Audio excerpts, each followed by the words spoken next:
Hello folks, welcome back to the Food for the Faithful channel with me, Bill Reimer, your reluctant prophet. Saddened, but maybe not too reluctant today because, well, we find ourselves at a crossroads. So this is my little preamble.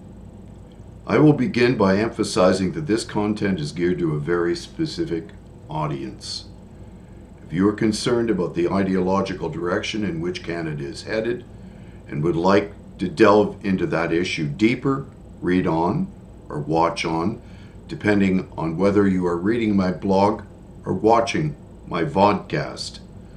I make no apologies for the complexities of my content, since there are no simple answers to multivariate complex problems. Canada is at an ideological crossroads that may be permanent. Canada at a crossroads, for the path we choose as a nation on October the 28th will determine the very nature of Canadian governance, perhaps for all time. One represents a radical departure from limited parliamentary democracy based upon authoritarian overreach and total state socio-economic control, while the other, a restoration of limited government and free markets. Our choices are therefore no longer merely a matter of choosing between differing political opinions. Canadians are being faced with a radical departure from the very nature of our constitutional democracy, since the current regime has no regard for constitutional limits on government. One of the remarkable characteristics of authoritarians is projection, where they blame their opponents for the very things for which they are guilty. Next subtitle is The Projection Inherent to Authoritarianism. Projection is often observed as a common feature among individuals with authoritarian tendencies. At its core, projection is a psychological defense mechanism where people attribute feelings, impulses, or traits they dislike or deny in themselves onto others. In authoritarian contexts, this mechanism can become especially pronounced. Next subtitle, Rigid Self-Image and Externalizing Flaws. Authoritarian personalities typically embrace a strict black and white worldview. They tend to see the world as divided into unequivocally good and bad elements, which makes it easier to externalize imperfections. By projecting their own undesirable qualities such as aggression, intolerance, or moral failings onto others, authoritarian figures can maintain a pristine self-image. For example, a leader who exhibits aggressive or repressive behaviors may accuse dissenters or minority groups of the very same traits. This not only shifts potential criticism away from themselves, but also reinforces the in-group versus out-group dynamic that is often central to authoritarian ideology. Canada has never been so deeply divided along precisely these lines. Next subtitle, Scapegoating and Simplified Worldviews. In authoritarian settings, the process of projection is further reinforced by the tendency to scapegoat. By blaming outgroups for various societal issues, authoritarian leaders and their followers avoid confronting the complexities and their own internal conflicts. This creates a simplified narrative. The in-group is virtuous and the out-group is inherently flawed or dangerous. Such dynamics contribute to a climate where challenging the prevailing narrative becomes both psychologically uncomfortable and socially sanctioned. Next subtitle, Psychological Comfort and Cognitive Dissonance. Another layer to this alleviation of cognitive dissonance, the mental discomfort experienced while holding conflicting thoughts or beliefs. For those with authoritarian leanings, accepting even a hint of personal or systemic imperfection can be profoundly unsettling. Projection then becomes a tool to mitigate this dissonance by externalizing blame and negative traits. In doing so, individuals maintain a cohesive identity and worldview, albeit one that is distorted by the unwillingness to face internal truths. Overall, while projection is not exclusive to authoritarianism, it is a notable feature that often emerges as individuals within such systems strive to protect their self-concept and justify a divisive, extreme worldview. This psychological mechanism serves as a means to reinforce group identity and power structures by consistently attributing negative qualities to perceived external threats. Does this perspective resonate with what you've observed in our political and social environments? Perhaps we can explore how these dynamics play out in specific historical and contemporary examples. This is an article entitled Right Honorable Scandals That Define the Trudeau Era, or rather, Right Dishonorable Scandals That Define the Trudeau Era. Here's a list of some of the more notable goofs, scandals, and blunders that define the Trudeau era. It is written by Brian Passafiume, published on January 11th, 2025. So I'll read from this article. Prime Minister Justin Trudeau's nearly decade-long time in office was defined by a regular stream of scandals, faux pas, and controversies, many of which brought the PM to his knees, but, against all odds, managed to maintain the confidence of his party. While this list does not cover everything, here's a sampling of some of the biggest blunders, goofs, and scandals committed by the PM and his government over the past 10 years. Cash for Access Scandal, 2016. In 2016, the Globe and Mail reported pricey Liberal Party cash for access events held at homes of wealthy Chinese Canadians, charging attendees as much as $1,525 each in exchange for one-on-one time with the PM. The scheme, according to media reports, would see the party collect between $50,000 to $120,000 in donations from each of these events, featuring hosts and guests with uncomfortable ties to Beijing. Among the first measures implemented by the Trudeau government upon coming to power were new open and accountable rules governing lobbying and political fundraising. But then Ethics Commissioner Mary Dawson absolved Trudeau of any wrongdoing, despite her office never opening a formal investigation into the matter. Aga Khan Affair, 2016. Among the first defining scandals of Trudeau's administration was the PM's infamous 8-day 2016 Christmas vacation at the Aga Khan's private island in the Bahamas. While the PMO concealed this trip from public view, the story, broken by the National Post, was later confirmed, touching off an ethics investigation that saw Trudeau become the first Prime Minister in Canadian history found guilty of ethics breaches.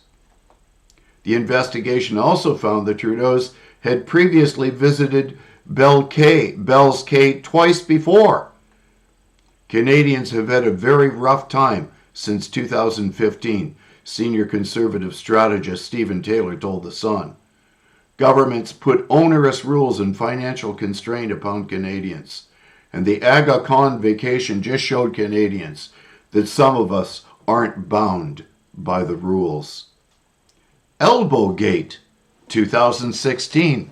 Trudeau's attempt to manhandle the Conservative whip during a vote resulting in a female MP being elbowed in the chest prompted a flurry of apologies from the PM.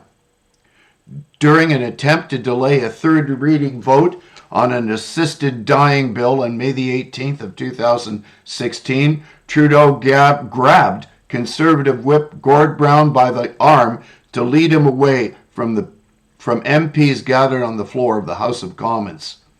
While grabbing Brown's arm, Trudeau drove his elbow into the chest of NDP MP Ruth Ellen Brousseau, seen on the video doubling over in pain after the contact. "What kind of a man elbows a woman? It's pathetic. You're pathetic," the then NDP leader Thomas Mulcair yelled at Trudeau. In a series of apologies after the incident, Trudeau said he took it upon himself to physically assist Brown to his seat. I can now see was unadvisable as a course of action that resulted in physical contact in this house that we can all accept was unacceptable. Only Trudeau could say that we can all accept that it was unacceptable. India trip 2018. Among the more memorable blunders from the Trudeau era was the famous 2018 state visit to India, which saw the PM, still riding high in popularity both at home and around the world, engage in some embarrassing behavior. Despite being invited by Indian PM Narendra Modi, Trudeau and his family were greeted at the airport by an agricultural minister. Among invitees to a state dinner during Trudeau's visit were Sikh extremist Jaspar Otwal, one of the 4 people convicted in a 1986 plot to murder Indian cabinet minister Malkiat Singh Sidhu. Seemingly unwilling to settle on locally produced food, the government paid over $17,000 to fly Canadian celebrity chef Vikram Vij to India from Vancouver to prepare food for the PM and his entourage at a number of events. Trudeau said it was unacceptable. Trudeau's choice of elaborate costumes during the trip also earned scorn from Indian media and pundits, which stood in contrast to his Indian counterparts who wore business suits. The Mr. Dress-Up Goes to India trip really set the bar for Trudeau when it came to wasting money in a spectacular fashion, and he tried to live up to that for his entire tenure, said Chris Sims, Alberta director of the Canadian Taxpayers Foundation. Coconut Grope 2018. In 2018, a screenshot of a 2-decade-old editorial published in a local BC newspaper accused Trudeau of groping and inappropriately handling a reporter sent to cover the August 2000 Kokanee Summit Festival on behalf of the National Post. The event was a fundraiser commemorating Trudeau's brother Michel, killed by a 1998 avalanche while skiing in Kokanee Glacier Provincial Park. The editorial included Trudeau's apparent apology, where he said that if he had known she was reporting for a national paper, I would have never been so forward. After weeks of silence, Trudeau later said, apologizing in the moment because I had obviously perceived that she had experienced in a different way than I acted or I experienced it. SNC-Lavalin affair, 2019. Among the most notable Trudeau scandals began with a February 2019 Globe and Mail article alleging attempts to waylay persecution in a corruption case involving Quebec-based construction giant SNC-Lavalin, now known as Atkins Realis. That article went to print shortly after former cabinet member Jody Wilson-Raybould was demoted from Justice Minister to Veterans Affairs after reportedly refusing requests to offer deferred prosecution to the company, sparing the firm a conviction that would ban it from bidding on government contracts for a decade. Wilson-Raybould's resignation was followed by that of close aide Gerald Butts and Treasury Board President Jane Philpott. Trudeau later expelled Philpott and Wilson Raybould from caucus. She testified about a months of pressure to greenlight the deal, including from Butts and former Privy Council clerk Michael Wernick. The investigation found that Trudeau had indeed improperly pressured Wilson Raybould, but saw no evidence of outright political interference. We Charity Scandal, 2020. The Trudeau government's April 2020 decision to enlist We, an international children's charity founded by brothers Craig and Mark Kielburger, to operate their $912 million Canadian Student Service Grant program, touched off a scandal that once again put the PM in the middle of yet another situation involving questionable ethics. The involvement of We raised questions about how close the Kielburgers were to Trudeau, who was a common sight at the charity's We Day events. It was later revealed that Trudeau's mother and brother were paid to speak at We events between 2016 and 2020, as well as then Finance Minister Bill Morneau's daughter's work history with the charity. While Trudeau would later be cleared of wrongdoing by the Ethics Commissioner, Morneau was found to have broken the rules by not recusing himself from cabinet discussions concerning We. Morneau would later resign, but said it had to do with disputes over COVID-19 policy instead of We. Blackface 2019. A bombshell during the 2019 federal election saw Trudeau come face to face with allegations he darkened his skin to act as racist caricatures on numerous occasions.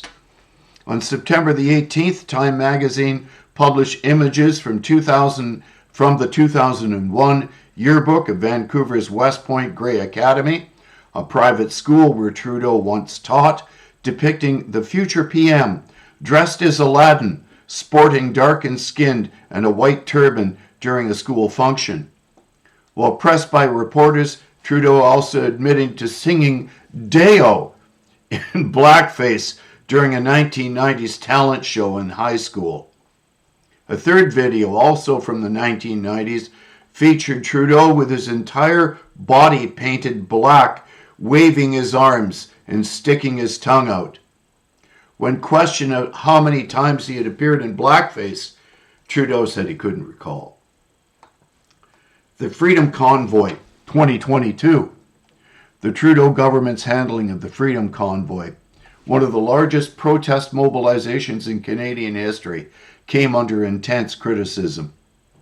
As many as 18,000 participants taking over Ottawa's Wellington Street and surrounding avenues on January the 29th, it quickly became clear that both law enforcement and government officials were taken completely by surprise.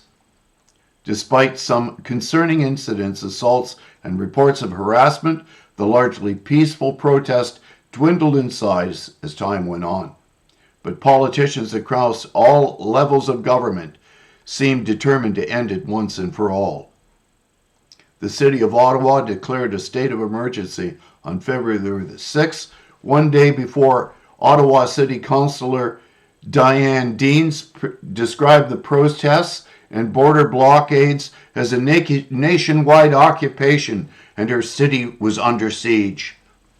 Despite most border blockades being cleared and protesters in Ottawa dwindling, as well as major government operations largely being affected by the protest, Trudeau enacted the Emergencies Act on Valentine's Day, which gave banks the ability to monitor and freeze accounts of organizers and those suspected of donating to the cause. Protest organizers Chris Barber and Tamara Leach were arrested on February the 17th, with Pat King arrested one day later. That was also the day police started forcibly removing vehicles and protesters from downtown Ottawa, including an incident where a 49-year-old woman was knocked to the ground. This was a Haudenosaunee clan mother, by the way. Was knocked to the ground, and she was walking with a stroller when the horse knocked her down. I spoke to the woman the day before that this occurred, a day or two before, because my wife works on Metcalf. A federal court decision determined the federal government's invocation of the Emergencies Act was unconstitutional and unreasonable, despite the earlier Rouleau Commission previously concluding that it was justified. In his decision, Justice Richard Mosley wrote that while the convoy was indeed a disruption of public order, it didn't constitute a national emergency, and invoking the act does not bear the hallmarks of reasonableness, justification, transparency, and intelligibility. The trips. Aside from the infamous India trip, the Trudeau era is marked with numerous questionable uses of government money and aircraft for excursions both local and abroad, including 2015's trip to COP21, where $800,000 was spent to send 283 delegates to the Paris summit. The United States, in contrast, only sent 124. Nothing says saving the planet like posing for pictures as you dine on the taxpayers' dime in France, the CTF's Chris Sims told The Sun. Another notable trip was the Trudeau family September 2021 Tofino vacation, which saw the PM quietly depart on Canada's first Truth and Reconciliation Day, despite invitations from numerous First Nations to attend ceremonies. Other notable excursions included who stayed in the $6,000 per night hotel suite during the Queen's 2022 funeral, when the government spent a little under $500,000 just on hotel rooms alone. The PM and his entourage racked up a $200,000 in-flight catering bill during a 2023 mission to Asia, while last June's visit to the G7 and Ukraine summits include $800 spent on junk food prior to the flight.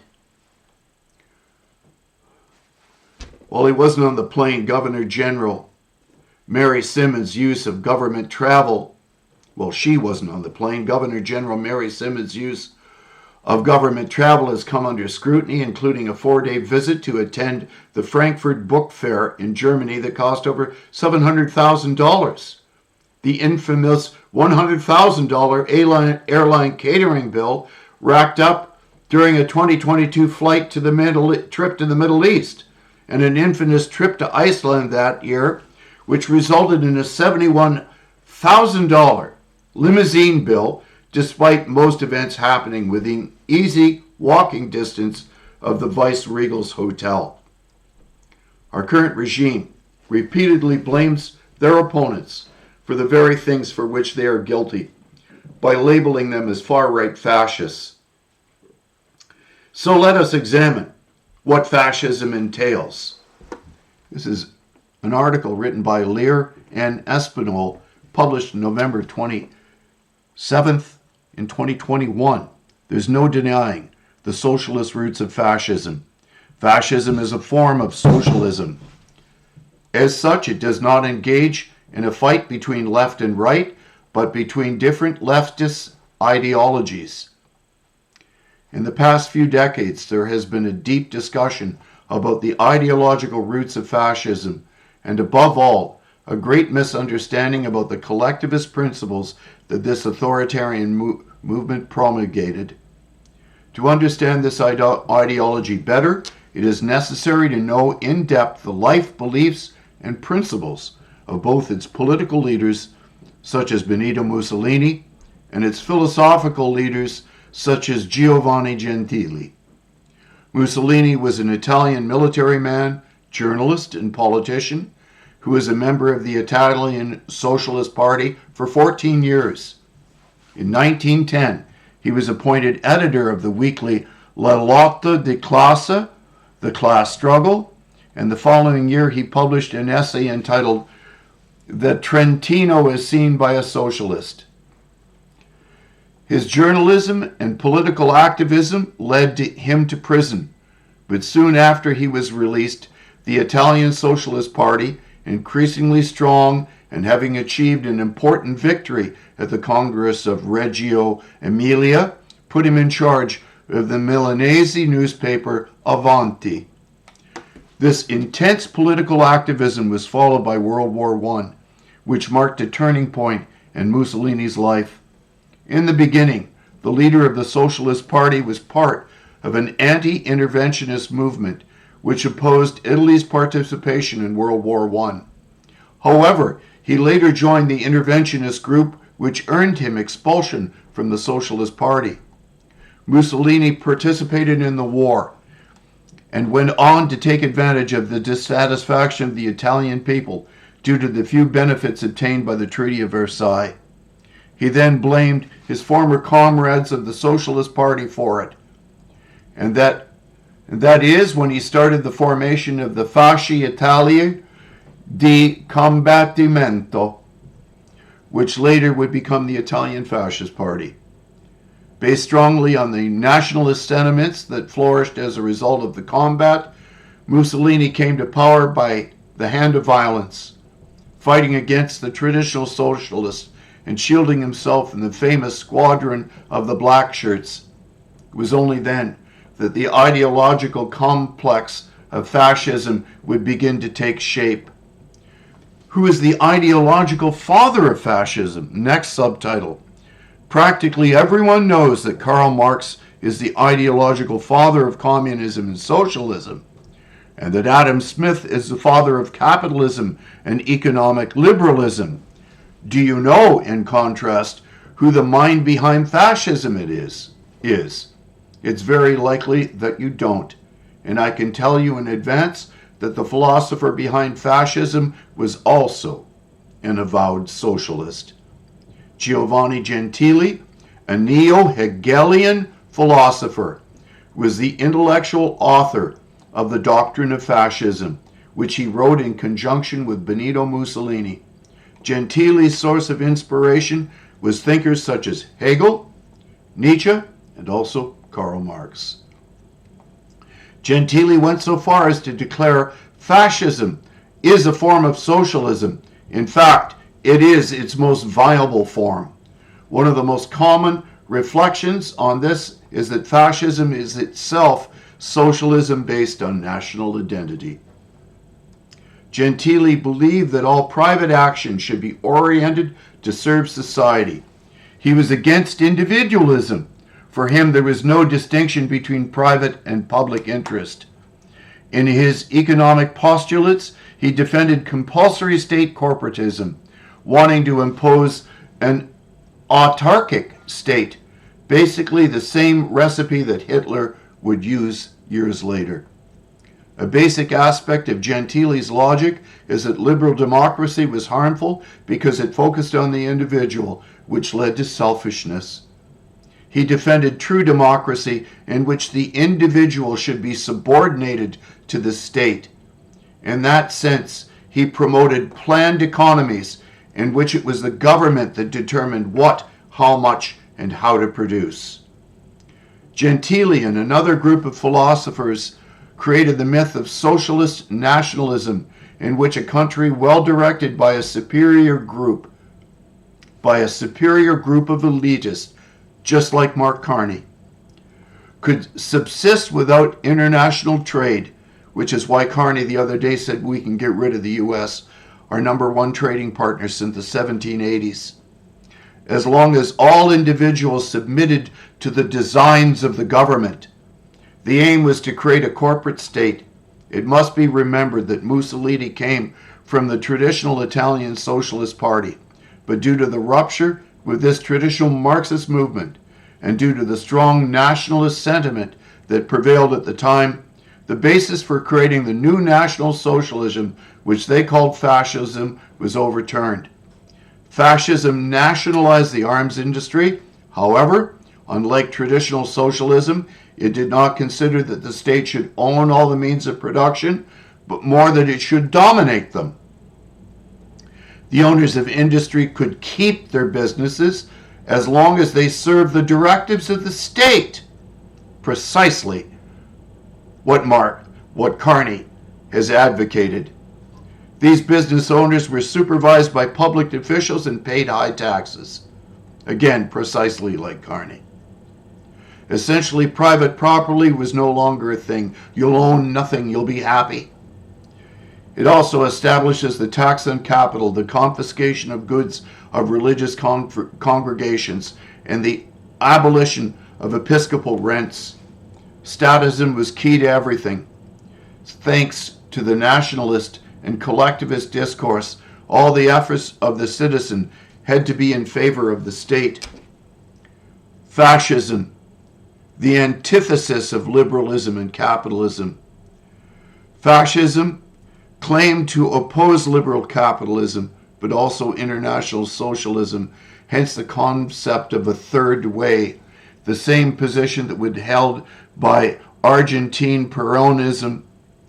Years later, this opposition to international socialism and communism is precisely what has caused so much confusion in the ideological location of fascism, Nazism, and also Peronism.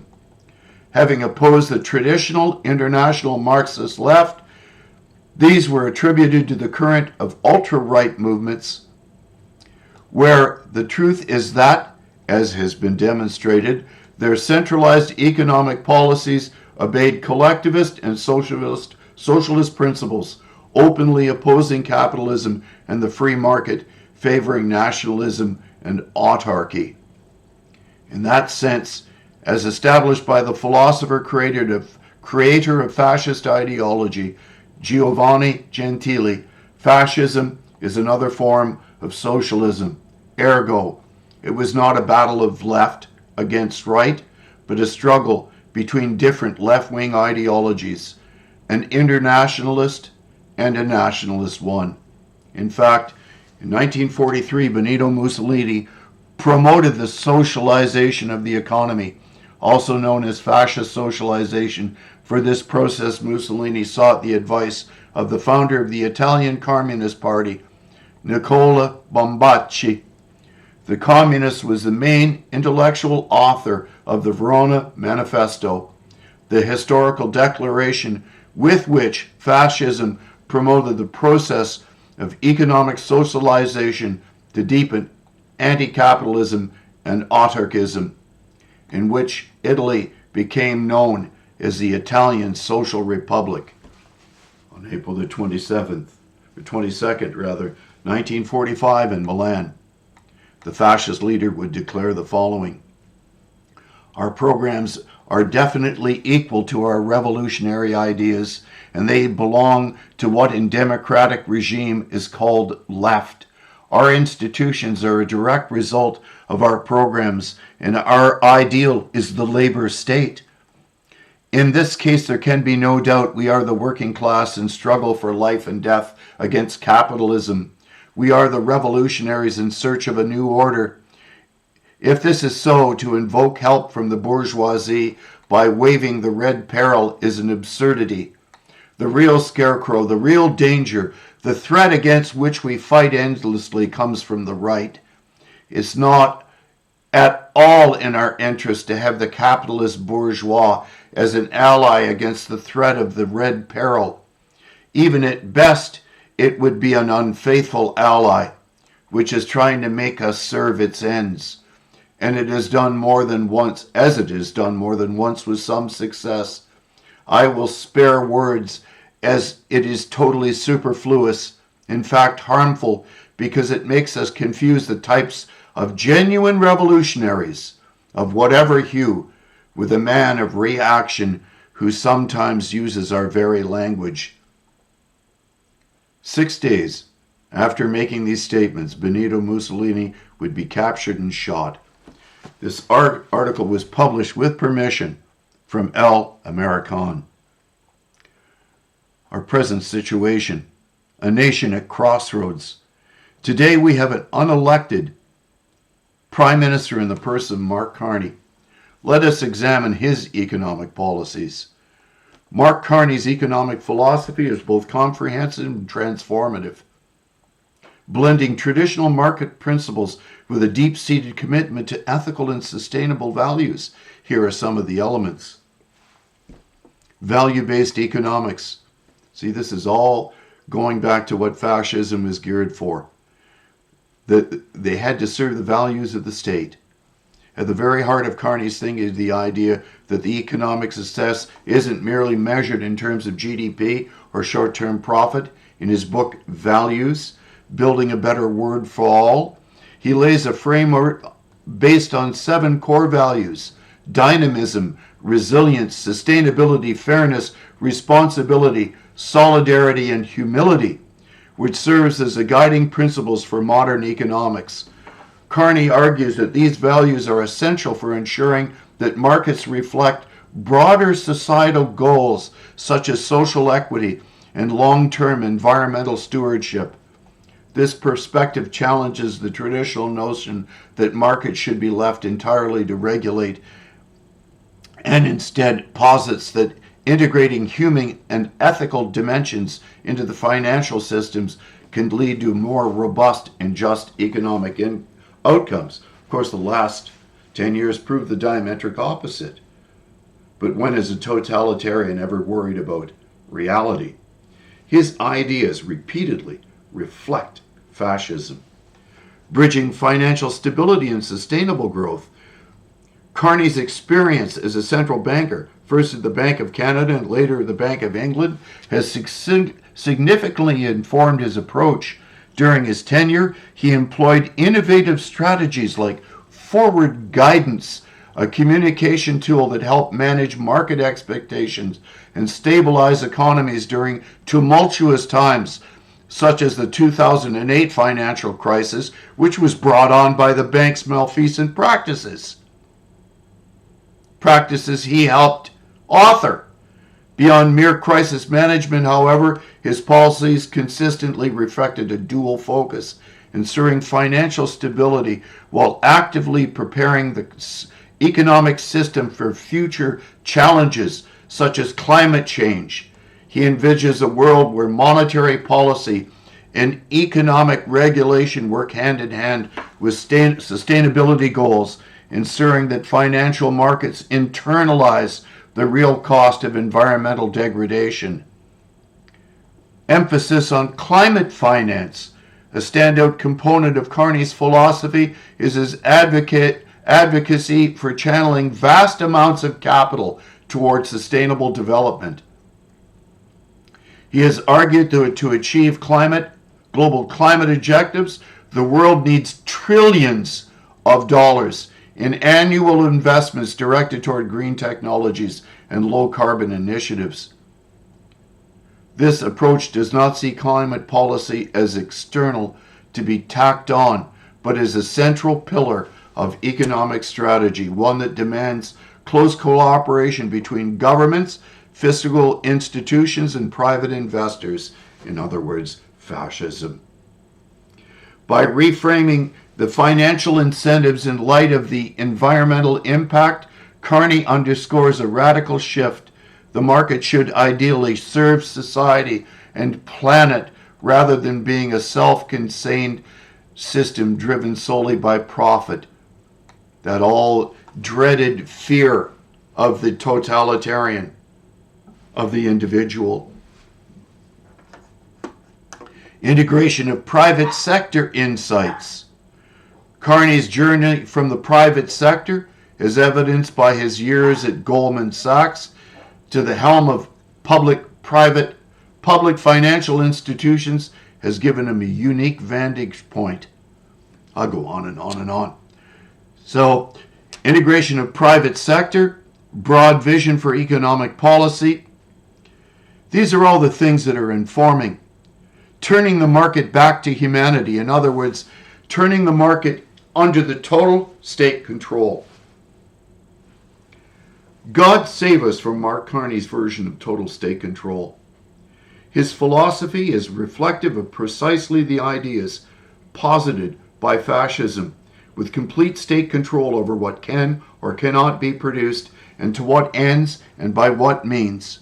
Frankly, I'm terrified of what will happen to this nation if, for whatever reason, whether due to foreign interference or due to the ideological possession of my fellow Canadians, the majority choose to go down the path of authoritarianism and Mark Carney's version of fascism. These are things to think and pray about on this Sunday, March the 30th. God bless you, folks. Thank you for listening. Leave your comments and thoughts and share this debate with your fellows. Dare to challenge people's ideological possession. Have a great afternoon.